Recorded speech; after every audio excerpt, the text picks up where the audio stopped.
Alors, dans cette vidéo, je vais vous parler des champs de type radio.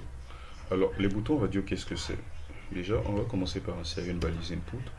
Et au niveau du type, on va mettre radio. Ok. Si vous rechargez votre page, vous allez voir que vous avez ce petit bouton qui s'affiche. C'est ce qu'on appelle par les boutons radio.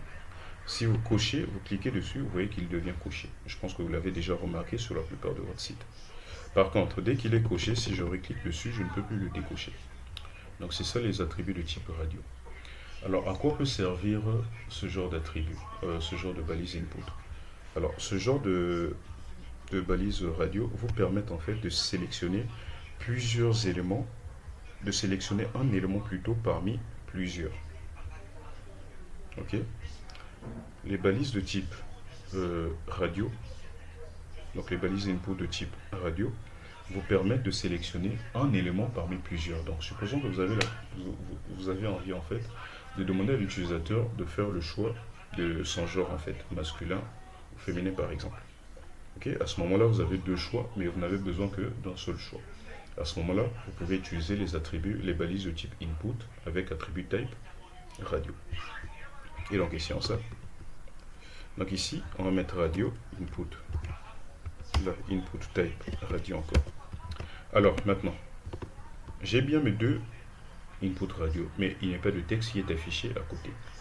Alors, ici, pour afficher le texte, vous devrez utiliser un label. Ok. Donc le texte est en fait un label. Donc ici, je vais insérer une balise division. Je vais insérer un label pour, je veux dire, euh, homme par exemple, ou bien masculin. Ok, masculin. Je veux dire ici masculin. Et enfin, le premier input radio ici, je vais donc le mettre là. Et là, je dirais ID, on va dire masculin. Ok. Et je vais faire autant pour celui-là.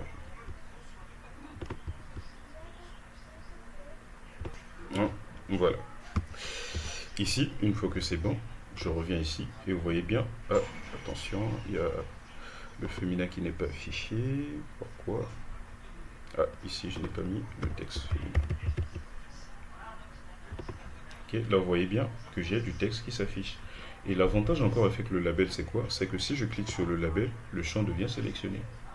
Maintenant, si je clique sur féminin, il devient sélectionné aussi.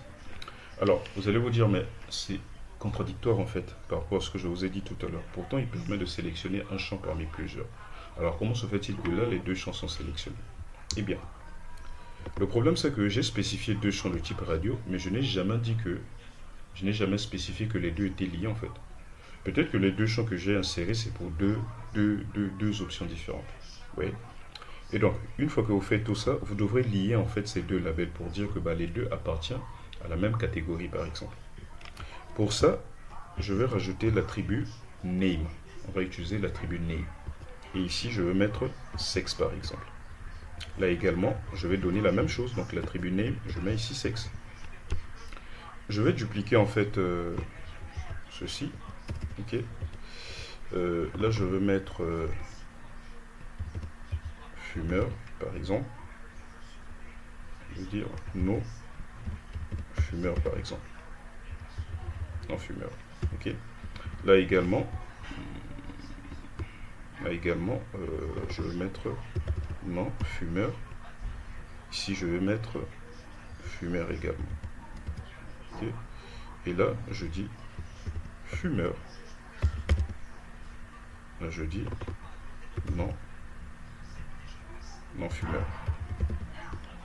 Et là, je vais simplement dire le name ici, je vais mettre fume. Là également, je vais mettre fume. Ok. Donc ici, je viens de créer deux catégories. La première catégorie des inputs radio sont liés à la thématique sexe, donc pour le genre, et le deuxième sont liés à la thématique fumeur ou pas. Si je reviens ici, vous voyez bien, désormais si je clique sur masculin, il est coché. Si je clique sur féminin, masculin se désactive. Mais si je clique sur fumeur ici, vous voyez que féminin ne se désactive pas. Par contre, si je clique sur non fumeur, vous voyez que fumeur se désactive, vice versa. Et donc là, vous voyez, j'ai créé plusieurs groupes radio avec des thématiques différentes. Et ce qui permet donc de lier deux inputs radio, bah, c'est l'attribut name. Alors techniquement c'est faux, ok. Ça j'y reviendrai plus tard. En réalité l'attribut name ne permet pas vraiment de créer des catégories. Certes ça marche, c'est juste en fait c'est pour ça. Mais en réalité il sert en fait à autre chose, l'attribut name.